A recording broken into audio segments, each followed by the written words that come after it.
രേണുസുതിയുടെ ചെറുപ്പകാലം നമ്മളൊന്ന് പരിശോധിക്കുകയാണെങ്കിൽ ഏതൊരു കൂലിപ്പണിക്കാരന്റെയും മക്കളെ പോലെയുള്ള ഒരു സാഹചര്യം തന്നെ ഉണ്ടായിട്ടുള്ളത്. പക്ഷെ എനിക്ക് മനസ്സിലാകുന്നത് രേണുസുതി അങ്ങനെ ഒറ്റപ്പെടൽ അനുഭവിച്ചിട്ടില്ല. ധാരാളം കൂട്ടുകാരികളോടൊത്ത് വേറൊരു ലോകത്തായിരുന്നു, കൂട്ടുകാരികളുടെ ലോകത്തായിരുന്നു രേണുസുതി. വീട്ടിലെ അച്ഛന്റെ കഷ്ടപ്പാടോ ഏതൊരു കുട്ടിയെ പോലെയും അങ്ങനെയൊന്നും ചിന്തിക്കാനായിട്ടുള്ള, കളിച്ച് ചിരിച്ച് ഈ ലോകം എന്താണ് എന്നുള്ളതൊന്നും ചിന്തിക്കാതെ, ഇനി തനിക്ക് എന്ത് റെസ്പോൺസിബിലിറ്റി ആണുള്ളത്, എനിക്ക് എങ്ങനെ വീടിനെ സഹായിക്കാനാവും എന്നുള്ള ചിന്തയൊന്നും ഇല്ലാത്ത ഒരു കുട്ടിയായിരുന്നു രേണുസുതി എന്നാണ് ഞാൻ വിചാരിക്കുന്നത്. ചില കുട്ടികൾക്ക് അതിനുള്ള കഴിവ് ഉണ്ടായിന്ന് വരില്ല. അപ്പൊ അതുകൊണ്ട് വേറൊരു കുട്ടി അങ്ങനെ ചിന്തിക്കുന്നുണ്ടല്ലോ, അബ്ദുൽ കലാം സ്ട്രീറ്റ് ലൈറ്റിന്റെ പ്രകാശത്തിൽ ഇരുന്നിട്ട് പഠിച്ചിട്ട് സ്കോളർഷിപ്പ് മേടിച്ചിട്ടാണല്ലോ ജയിച്ചത്, രേണുസുതി എന്തുകൊണ്ട് അങ്ങനെ ആയില്ല, അത്രയും കഴിവില്ലാത്തവർ പോലും അങ്ങനെ ആയിരുന്നല്ലോ. അങ്ങനെ വെച്ച് കമ്പയർ ചെയ്യാൻ പറ്റില്ല. ഓരോരുത്തർക്കും ലഭിച്ചിട്ടുള്ള ബുദ്ധിക്കും കഴിവിനും സാഹചര്യത്തിനും അനുസരിച്ച് മാത്രമേ അവരിലുള്ള ആ ചിന്തകള് വികസിക്കുകയുള്ളൂ. സത്യത്തിൽ രേണുസുതി എപ്പോഴാണ് ചിന്തിക്കാൻ തുടങ്ങിയത്? ഒന്നും ശരിയാവുന്നില്ല, നഴ്സിംഗ് ശരിയാവുന്നില്ല, ഡിപ്ലോമ ഇൻ കമ്പ്യൂട്ടർ എഞ്ചിനീയറിംഗ് ശരിയാവുന്നില്ല.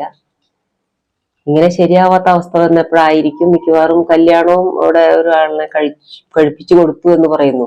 ഒന്നും അവള് സ്വയം സ്വീകരിച്ചിട്ടുള്ളതല്ല, വീട്ടുകാരുടെ നിർബന്ധത്തിനനുസരിച്ച് അങ്ങനെ പോയിട്ടുള്ളതാണ്. ആ ഒരു അവസ്ഥ കഴിഞ്ഞതിന് ശേഷമാണ് യഥാർത്ഥത്തിൽ രേണുസുതി ചിന്തിക്കാൻ തുടങ്ങിയിട്ടുണ്ടാവുക.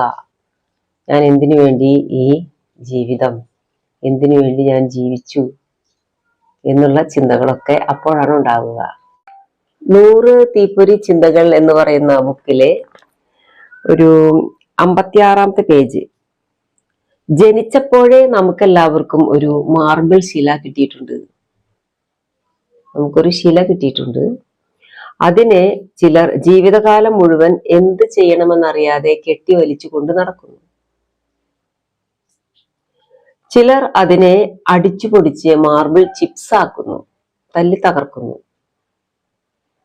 മറ്റു ചിലരാകട്ടെ അതിനെ മഹത്തായ സുന്ദര ശില്പമാക്കി മാറ്റുന്നു. ഇവിടെ നമ്മൾ ഒരു ശില്പിയാണ്.